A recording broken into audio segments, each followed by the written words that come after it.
Assalamualaikum warahmatullahi wabarakatuh.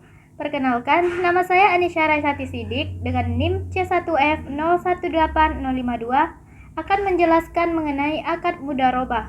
Sebelum mengetahui lebih jauh mengenai akad mudharabah, kita perlu mengetahui apa itu akad mudharabah.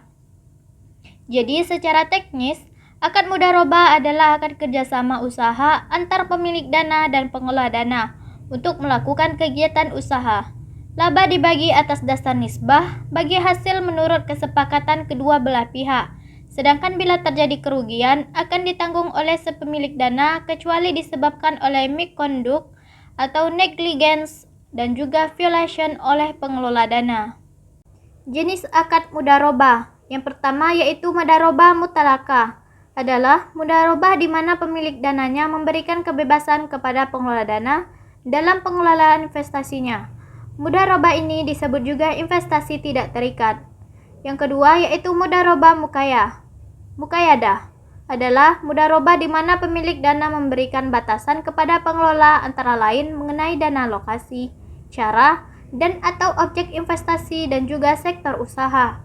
Yang ketiga yaitu mudharabah mushtarakah. Adalah mudharabah di mana pengelola dana menyertakan modal atau dananya dalam kerjasama investasi. Dasar syariah dari akad mudharabah.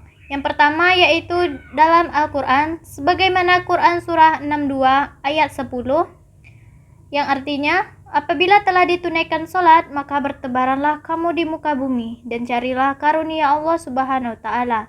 Yang kedua yaitu As-Sunnah. Dari Salih bin Su'aib radhiyallahu anhu, bahwa Rasulullah SAW bersabda, 3 hal yang di dalamnya terdapat keberkatan. Yang pertama, jual beli secara tangguh, muqaradah atau mudharabah, dan mencampur adukkan dengan tepung untuk keperluan rumah, bukan untuk dijual. Hadis riwayat Ibnu Majah. Prinsip pembagian hasil usaha dalam akad mudharabah. Pembagian hasil usaha mudharabah dapat dilakukan berdasarkan pengakuan penghasilan usaha mudharabah. Dalam praktik, dapat diketahui berdasarkan laporan bagi hasil atas realisasi penghasilan usaha dari pengelola dana. Tidak diperkenankan mengakui pendapatan dari proyeksi hasil usaha. Contoh perhitungan pembagian hasil usaha dalam akad mudharabah. Untuk datanya, misalkan di sini ada penjualan sekitar 1 juta dengan harga pokok penjualan 650.000, laba kotornya yaitu 350.000 dan biaya-biaya lainnya 250.000. Maka di sini laba rugi bersih yaitu 100.000. Berdasarkan prinsip bagi laba atau profit sharing dengan nisbah, maka untuk pembagian pemilik dana berbanding pengelola dana yaitu 30 dibanding 70. Jadi untuk pemilik dana yaitu 30% dikali dengan laba rugi bersih yaitu 100.000 maka 30.000. Dan pengelola dananya misalkan untuk pembandingannya tadi 70% dikali dengan laba rugi bersih 100.000 maka hasilnya yaitu 70.000. Dasar pembagian hasil usaha adalah laba neto atau laba bersih, yang mana didapatkan dari laba kotor dikurangi dengan beban yang berkaitan dengan pengelolaan modal mudharabah. Perlakuan akuntansi terbagi menjadi 3. Yang pertama, dana mudharabah yang disalurkan oleh pemilik dana diakui sebagai investasi mudharabah pada saat pembayaran kas atau penyerahan aset non-kas kepada pengelola dana. Perlakuan yang kedua, pengukuran investasi mudharabah terbagi menjadi 2. Yang pertama, investasi mudharabah dalam bentuk kas diukur sebesar jumlah yang dibayarkan. Dan pengukuran investasi mudharabah pembagian yang kedua yaitu investasi mudharabah dalam bentuk aset non-kas diukur besar nilai wajar non-kas pada saat penyerahan.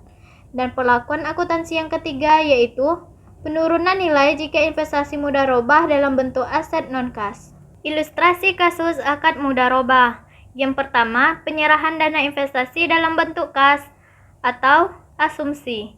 Pengelolaan dana tidak memudharabahkan kembali. Di sini transaksinya dalam ribuan rupiah. Misalnya dalam 1 Januari 2011 setelah melakukan akad, pemilik dana menyerahkan dana sebesar 100.000 periode akad 2 tahun. Nisbah bagi hasil pengelola dan pemilik dana yaitu 3:1. Pencatatan untuk sahibul mal atau pemilik dana yaitu investasi mudharabah di debit sekitar 100.000 dan kas di kredit 100.000. Untuk pencatatan di mudorib atau pengelola dana, dalam posisi debit yaitu kas terhadap dana syirka temporer 100.000. Keterangannya yaitu dana syirka temporer disajikan sebagai akun terpisah dari utang dan modal. Ilustrasi kasus akad mudharabah untuk penyerahan dana investasi dalam bentuk aset non-kas. Contoh transaksinya yaitu pada 1 Januari 2011, setelah melakukan akad, pemilik dana menyerahkan aset non-kas dengan nilai buku 80.000. Di nilai pasarnya yaitu 100.000. Periode akad 2 tahun. Namun mengingat ada kebutuhan bahan baku operasional usaha akan dimulai 1 Maret 2011, nisbah bagi hasil pengelola dengan pemilik dana yaitu 2:2. Jadi, pencatatan untuk sahibul mal atau pemilik dana yaitu investasi mudharabah terhadap aset non-kas dan keuntungan tangguhan. Dalam posisi debit itu 100.000 dan kreditnya 80.000 dan 20.000. Pencatatan untuk mudharib atau pengelola dana yaitu aset non-kas terhadap dana syirka temporer 100.000. Kesimpulan yang dapat kita ambil dari pembahasan pada hari ini yaitu akad mudharabah adalah akad antara pemilik modal dengan pengelola modal dengan ketentuan bahwa keuntungan diperoleh dua belah pihak sesuai dengan kesepakatan.